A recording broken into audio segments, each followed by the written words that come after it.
الحمد لله رب العالمين والعاقبة للمتقين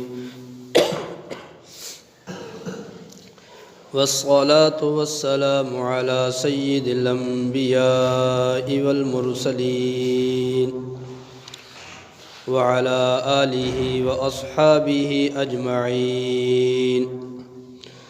أما بعد فأعوذ بالله من الشيطان الرجيم. بسم الله الرحمن الرحيم.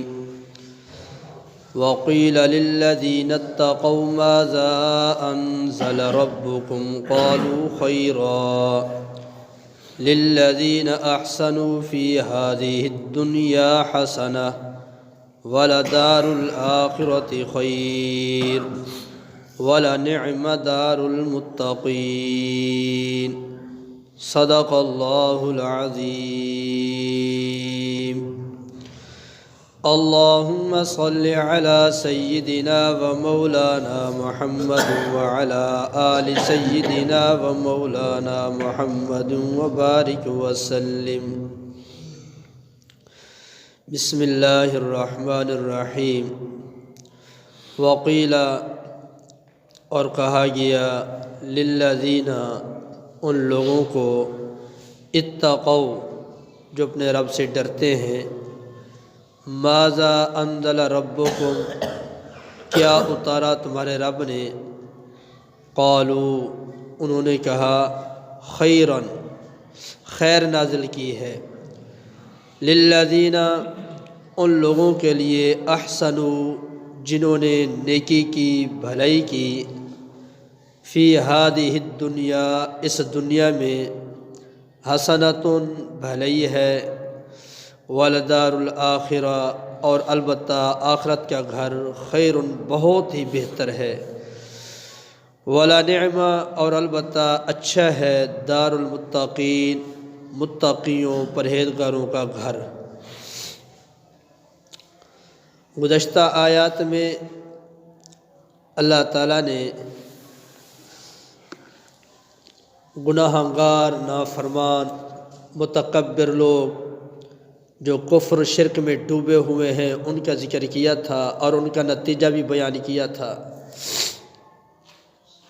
اور آج کی جو آیت تلاوت کی گئی ہے اس کے اندر اللہ تعالیٰ نے متقیوں کا ذکر کیا ہے پرہیزگاروں کا ذکر کیا ہے جو تقوی اختیار کرنے والے ہیں اپنے رب سے ڈرنے والے ہیں اللہ نے ان کا ذکر کیا ہے. اور متقی وہ خوش نصیب ہے دنیا کے اندر بھی اللہ ان کو عزت والی زندگی عطا فرماتے ہیں اور آخرت میں بھی ان کو عزت والی زندگی ملے گی اور اچھا ٹھکانہ ہوگا اچھا گھر ہوگا متقیوں کا.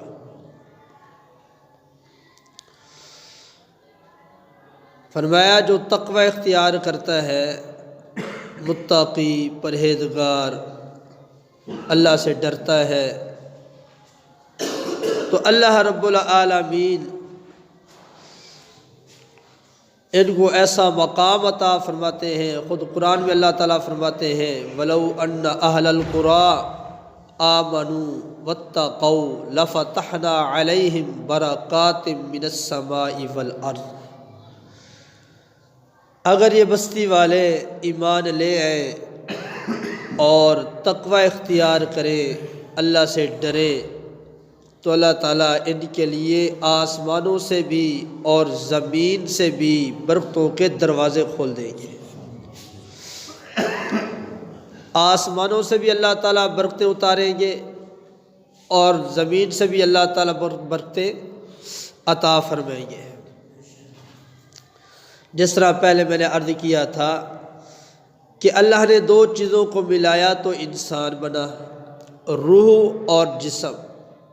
اس کا نام ہے انسان. روح اللہ نے آسمانوں سے بھیجی اس کی غذا بھی اللہ نے آسمانوں سے بھیج دی.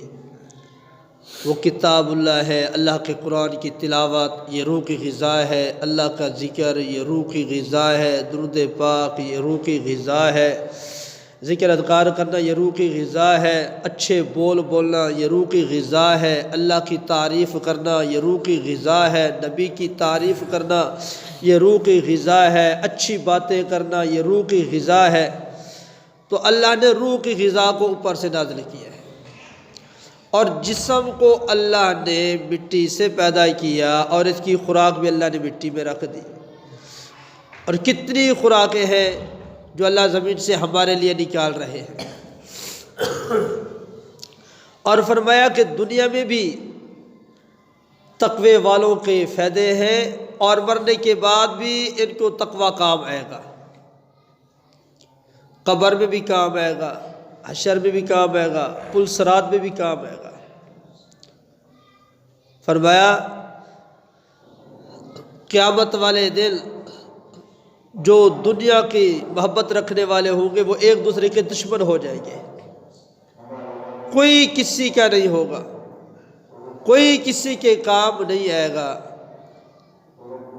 لیکن تقوی والے وہاں بھی نفع میں ہوں گے، فائدے میں ہوں گے، مزے میں ہوں گے۔ اور پل صراط سے جب گزریں گے تو اللہ رب العالمین تقوی والوں کو آسانی کے ساتھ پل صراط سے گزار دیں گے، اور جو نافرمان گناہگار ہوں گے اللہ ان کو وہی جہنم میں دھکیل دیں گے۔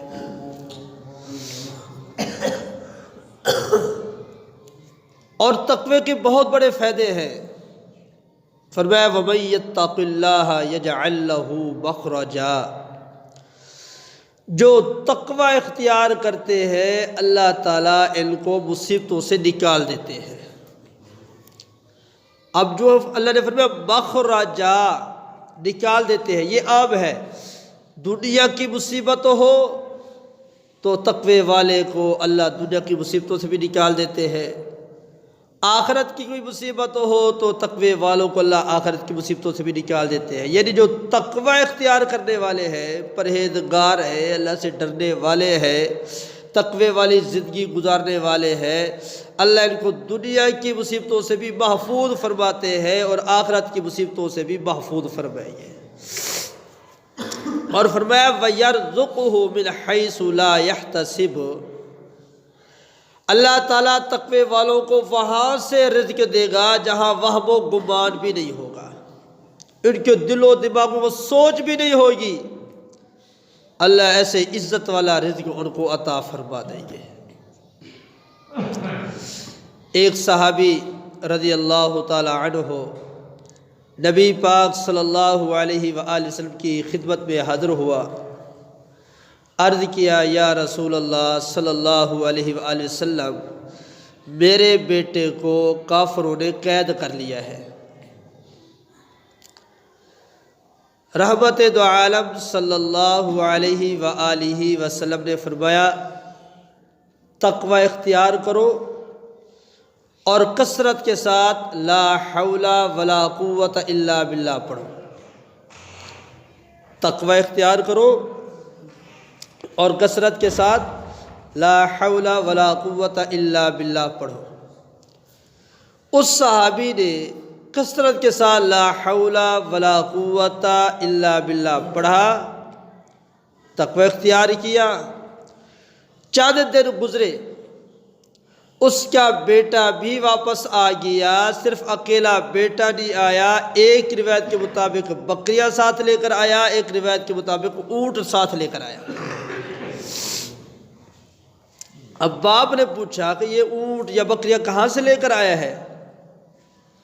تو بیٹے نے جواب دیا کافر غفلت میں سوئے ہوئے تھے، پڑے ہوئے تھے، مجھے موقع مل گیا، میں ان کی رہائش سے نکل گیا، کیسے نکل گیا، راستے میں ان کے جانور کھڑے تھے وہ بھی میں ساتھ لے کر آ گیا۔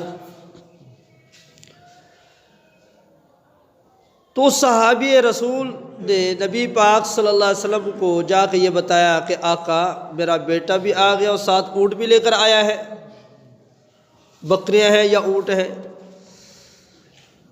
تو حضور صلی اللہ علیہ وآلہ وسلم نے فرمایا کہ بیٹا بھی تمہارا ہے اور یہ مال بھی تمہارا ہے، یہ جو تو نے تقوی اختیار کیا، لا حول ولا قوت الا باللہ پڑھا، اس کی برکت سے اللہ نے تجھے بیٹا بھی دے دیا، مال بھی دے دیا۔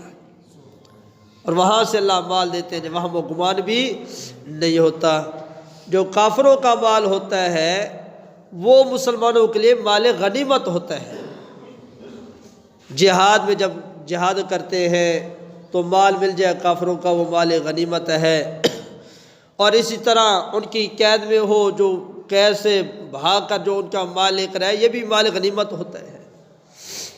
لیکن جو جہاد کا مال غنیمت ہوتا ہے اس میں 5 حصے ہوتے ہیں۔ ایک حصہ بیت المال میں جمع کرانا پڑتا ہے اور 4 حصے اس کے ہوتے ہیں۔ لیکن جو قید سے بھاگ کر آیا مال لے کر آئے، وہ 5 کے 5 اس کے حصے ہوتے ہیں۔ لیکن جو کافر ذمہ ہوتے ہیں اور یا امان لے لیتے ہیں، ان کا مال غنیمت نہیں ہوتا۔ ان کے مال کی حفاظت کرنی چاہیے، ان کے مال کی لوٹ مار نہیں کرنی چاہیے، ورنہ حقوق العباد کا مسئلہ بن جائے گا، پھر آخرت میں نقصان ہوگا۔ ایک اور صحابی رسول ہیں، روایت میں آتا ہے کہ ان کو کسی چیز کی ضرورت تھی تو انہوں نے اللہ کی ذات پہ توکل بھروسہ کیا ہوا تھا، متقی تھے، پرہیزگار تھے۔ ایک دن بیٹھے تھے، دیکھا 2 چوہے لڑتے ہوئے سامنے آ گئے، تو صحابی نے اپنی چادر اٹھائی اور ان چوہے کے اوپر ڈال دی۔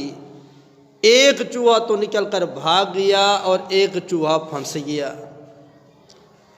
اب جو چوہا بھاگ گیا تھا وہ منہ میں اشرفی لے کر آتا، رکھ دیتا، پھر جا کے بیٹھ جاتا، میرے ساتھی کو چھوڑ دے، میں نے اشرفی دے دی ہے۔ صحابی رسول نے نہیں چھوڑا۔ بعد نے لکھا کہ محدث تھے، بعد نے لکھا یہ صحابی رسول تھے۔ اب وہ دوسری اشرفی لے آتا، پھر اور اشرفی لے آتا، اس طرح کرتے کرتے 17 اشرفیاں وہ لے آیا۔ پھر اشرفیوں والی تھیلی بھی ساتھ آ کے رکھ دی کہ جو تھا وہ تو دے دیا، اب تو میرے بیلی کو چھڑ دے۔ اس نے چادر اٹھائی تو وہ چوہا نکل کے بھاگ گیا اور وہ 17 اشرفیاں اٹھائیں، نبی پاک صلی اللہ علیہ وسلم کی خدمت میں حاضر ہوئی۔ یا رسول اللہ صلی اللہ علیہ وسلم، ایسے ایسے واقعہ پیش آیا ہے، کیا یہ اشرفیاں میرے لیے جائز ہے یا ناجائز ہے، حلال ہے یا حرام ہے؟ ہم نے تو کبھی نہ پوچھا، میں نے اس طرح ڈنڈی ماری ہے کہ یہ حلال ہے یا حرام ہے، میں نے اس طرح کسی کا مال بٹورا ہے، حلال ہے یا حرام ہے، ہم نے تو کبھی نہ پوچھا نا۔ ہم تو کہتے ہیں ٹھیک ہے آڑ دے پیٹ جان دے، لیکن جڑے پیٹ جا رہے ہیں یہ مال نہیں جا رہا، جہنم دی اگ دے انگارے بن رہے ہیں۔ اپنے پیٹ نو بھی جہنم دے انگاراں دا کوٹھی بنا رہے ہیں تے اپنی قبر نو بھی اگ بنا رہے ہیں۔ اے گی قبر لگے گی خبر، کیوں گھبرانا یار انسان نادانا، لگ جائے گی خبر ساری۔ یہاں میں بڑے مضبوط دلائل رکھتا ہوں اپنے حرام کو حلال بنانے کے لیے، حرام کو حلال بنانے کے لیے، ناجائز کو اپنے لیے جائز کرنے کے لیے بڑے قوی اور مضبوط دلائل میں رکھتا ہوں۔ لیکن مرنے کے بعد پھر پتہ چلے گا دلائل مضبوط ہیں یا فرشتوں کے درے مضبوط ہیں۔ کسی کا روپیہ بھی نہ کھاؤ، اللہ واسطے کسی کا نہ کھاؤ۔ یہاں تو میٹھا لگتا ہے کھانا اور مرنے کے بعد بہت مشکل وقت ہے، نہیں برداشت کر سکتے۔ میں سب سے یہ عرض کرتا ہوں، گزارش کرتا ہوں، یہ جہاں جہاں میری آواز جا رہی ہے سب کو میں کہتا ہوں، مزدوروں کی مزدوری نہ کھایا کرو، مزدوروں کی مزدوری نہ کھایا کرو۔ اللہ کی قسم کل قیامت والے دن مزدوروں کا ہاتھ ہوگا، تمہارا گریبان ہوگا، ساری نیکیاں دے بیٹھو گے۔ کام کرا دیتے ہیں، وہ بیچارے کام کرتے رہتے ہیں، بعد میں مزدوری دینے کا دل نہیں ہوتا، کہتے ہیں تو نے تو کام ہی اچھا نہیں کیا، تو نے تو کام ہی صحیح نہیں کیا۔ مظلوم کی آہ سے بچو، جو مظلوم کی آہ ہے یہ سیدھی اللہ کے عرش تک پہنچتی ہے۔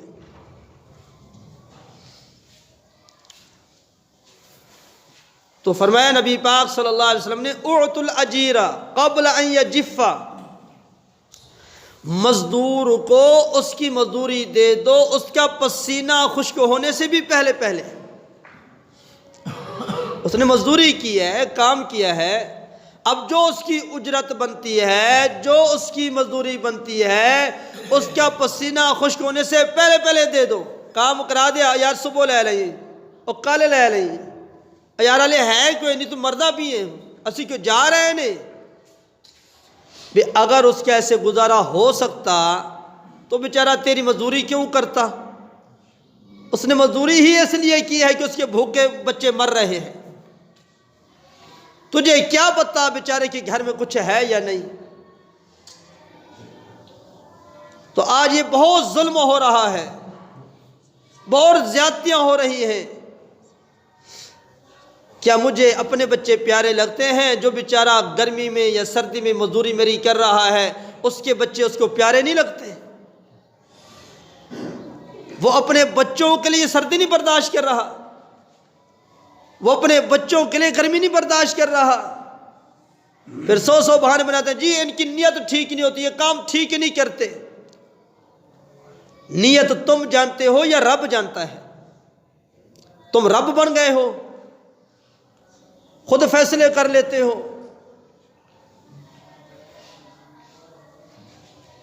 یہ بہت گناہ عام ہو رہا ہے اور ان کا حق مارا جا رہا ہے۔ کئی کے مزدور ایسے ہیں کہ کئی سالوں کی مزدوری بچی یہ لوگ نہیں دیتے۔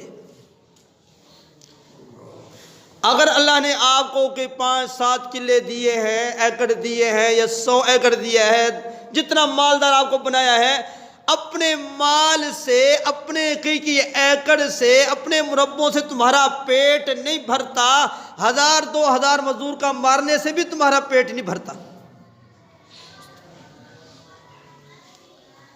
چاہیے تو یہ تھا مزدور کو خوش کرنا چاہیے، یہ خوش ہوگا رب خوش ہو جائے گا۔ تو خیر بہرحال وہ صحابی رسول اللہ صلی اللہ علیہ وسلم کے پاس گئے، آقا اس طرح واقعہ پیش آیا، یہ 17 اشرفیاں آئی ہیں، یہ میرے لیے حلال ہیں یا حرام ہیں، جائز ہیں یا ناجائز ہیں؟ رحمت دو عالم صلی اللہ علیہ وآلہ وسلم فرمایا اللہ نے تیرا رزق بھیجا ہے اور یہ تیرے لیے ہے، تیرے لیے حلال ہے۔